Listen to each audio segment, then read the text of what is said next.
नमस्कार दोस्तों मैं आपको कुछ स्टूडेंट लाइफ की कुछ जानकारियां देना चाहता हूं मेरी ऑडियंस को। और मेरे साथ है नीतू जी, जिनकी शक्ल पे आप कम ही जाइएगा, शक्ल पे कम ही जाइए, इनकी बातें बहुत अच्छी करती है।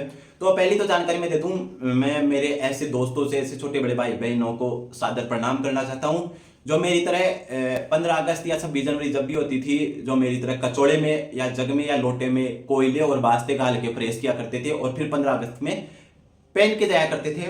और कई बार ऐसा भी होता था क्या पहन के जाया करते कपड़े फ्रेश, कचौड़ा नहीं जानती, कचौड़ा जैसे लोटिया, लोटिया नहीं जानती, जानती है ना लोटिया, उस लोटिया में बास्ते डाल के और बास्ते डाल के बाद में उसको गर्म हो जाता था, उसका पिंदा नीचे से लोटे में बास्ते लगा के, हाँ लोटे में बास्ते लगा के उसका पिछवाड़ा गर्म हो जाता था ना, उसका पिछवाड़े से भी हम फ्रेश कर लिया करते थे। तला तला तला तला तलवा, वो पिछवाड़ा ही बोलते हैं उसको।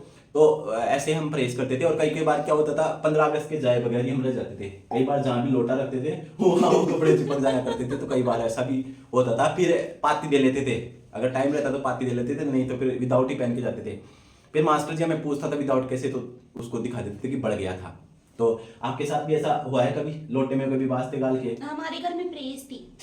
तो मतलब रिच फैमिली से थे आप पहले से? नहीं, हम मिडिल क्लास फैमिली से थे। मिडिल क्लास से थे, तो मिडिल क्लास में तो फ्रेश का जुगाड़ नहीं था। हमारे घर में तो प्रेस थी, पहले से ही थी आपकी? हाँ। फ्रेश, ठीक है दोस्तों। तो इनके घर में तो फ्रेश थी। तो फिर हमारे स्टूडियो में क्या लेने आए हो आप यहाँ पर? आपने बुलाया है तब हम आए हैं। तो ऐसे अतिथियों की बेइज्जती नहीं करते, आपको बिल्कुल भी मैनर्स नहीं है कि आप अपने सवाल कंटिन्यू रखें। आप ये बताइए, आपसे ये कुछ सवाल पूछा गया था कि मैं बता रहा हूँ, मैं एक मिडिल क्लास फैमिली से तो मैं था, मेरे घर में उस टाइम में प्रेस नहीं हुआ करती थी। आप मिडिल क्लास फैमिली से कैसे हुए? उस टाइम में भी आपके प्रेस हुआ करती थी। आज ये 60 साल के हैं और 60 साल पीछे जाए अपन तो मैं बात बता रही हूँ जब मैं समझदार थी, क्योंकि उससे पहले जब मैं छोटी थी तब मैं कपड़े प्रेस करके पहन के जाती थी या नहीं पहन के जाती थी हमें नहीं पता, क्योंकि हमारी मम्मी हमें तैयार करके भेज देती थी। जब मैं समझदार हुई हूँ, जब से मैंने खुद से ड्रेस पहन के जाना शुरू किया है, तो मेरे को पता था हमारे घर में प्रेस थी। अच्छा, तो ऐसे बोले इनके घर में प्रेस थी। और ये चेहरा आपका जो ये चोकटा है, ये पहले से ही चौड़ा था? तमीज से बात कीजिए, चोकटा क्या होता है? अजय मतलब हमारी, आप अपनी हद में रह के बात करिए। 15 अगस्त की बात कीजिए ना, मुद्दे से क्यों भटक जाते हैं? अच्छा, 15 अगस्त का एक गाना सुना दीजिए। 15 अगस्त का एक गाना? हाँ।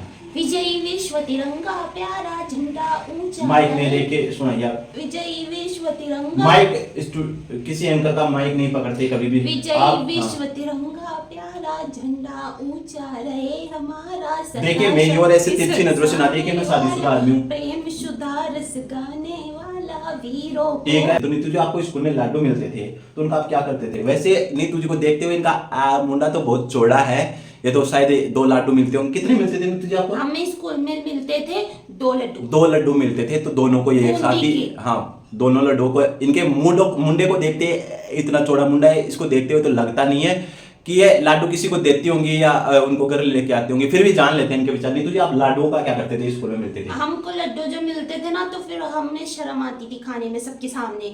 लड़के तो खा लेते थे हमारी क्लास के। फिर कभी ऐसा फील किया कि लुक के खाया हो, कुछ लुक के लड्डू खाया हो? खाया ना? हाँ। तो देखिए इनके हिसाब से जो इनको लाडू मिलते थे उनको ये लुक के खाती थी, क्योंकि स्कूल टाइम में लड़कियों को ज्यादा ही शर्म आती थी, तो लुक के खा लेती थी। कभी कुछ कौन से कोने में जाके, कभी कहाँ जाके, कभी टॉयलेट का बहाना करके खाया आती थी। तो ये तो देख लिया। अब इनसे कुछ सवाल है, कभी आपको मास्टर जी ने या टीचर ने कभी लड़कों से ज्यादा लाडू, ऐसे मान लो बच गए हो तो ये लड़कियों को दे दो, तो ऐसे एक्स्ट्रा लाडू मिले? हाँ, पहले जब लड्डू बच जाते थे ना, तो हमारे सर से बोलते थे, मतलब क्लास के जो बच्चे होते थे ना, मतलब बड़े बच्चे, उनको बोलते थे कि पहले लड़कियों को दो, फिर बच जाए ना तो फिर लड़कों को दे दो। तो मतलब बचपन में भी लड़कों के साथ तो ऐसे ही नाइंसाफी होती थी आपके हिसाब से? फिर पहले हम लड़कियों को मिलते थे एक और, फिर अगर बच जाते थे तो लड़कों को भी मिल जाते थे। अच्छा नीतू जी, मैं आपको एक बात और पूछना चाहूंगा। आप इतनी मुस्कुराती रहती है, तो आपके दांत इतने ऐसे हैं, फिर भी ऐसे कैसे मुस्कुरा लेती है? इतना कॉन्फिडेंस कैसे आ जाता है जिसके दांत ऐसे हो, मुंडा ऐसे हो, शक्ल देखने लायक नहीं हो, फिर भी आप कैसे हंस लेती हो? कॉन्फिडेंस आ जाता है बस। हाँ, अच्छा, बस आपको हंसते रहना चाहिए। और कोई बचपन दुनिया तो ऐसे ही बोलती रहती है। और कोई बचपन की कोई कहानी नीतू जी आपकी? कभी किसी लड़के ने लव लेटर दिया हो स्कूल टाइम में, या फिर मेरे को ऐसे लगता नहीं है कि शक्ल मेरी देखिए। शक्ल पे पूरा भरोसा था कि कोई मुझे लव लेटर नहीं देने वाला। तो सही में नहीं दिया लव लेटर? नहीं। अच्छा, कोई बॉयफ्रेंड कभी? नहीं। कभी बॉयफ्रेंड नहीं मिला? नहीं। ठीक है, तो ये थी नीतू जी की कुछ महत्वपूर्ण वाद संवाद मेरे स्टूडियो में। आपका बहुत बहुत शुक्रिया मेरे स्टूडियो में टाइम बर्बाद करने के लिए, क्योंकि ऐसी कोई बात नहीं बताई जो काम की हो। तो आप फिर से दोबारा मेरे स्टूडियो में आने की कभी कृपा ना करें। अगर मान लीजिए बाई चांस मेरे पास से कोई आता नहीं है बड़े आदमी, या मेरे इंटरव्यू के लिए, मेरे ब्रॉडकास्टिंग के लिए आता नहीं, तो आप अगर आपको कहा भी जाए मेरी टीम के द्वारा, तो दोबारा यहाँ ऑडियंस के सामने शक्ल मत दिखाना, क्योंकि आपकी ना बातें अच्छी लगी हमें, ना शक्ल अच्छी लगी। तो हमारे स्टूडियो में आने के लिए धन्यवाद।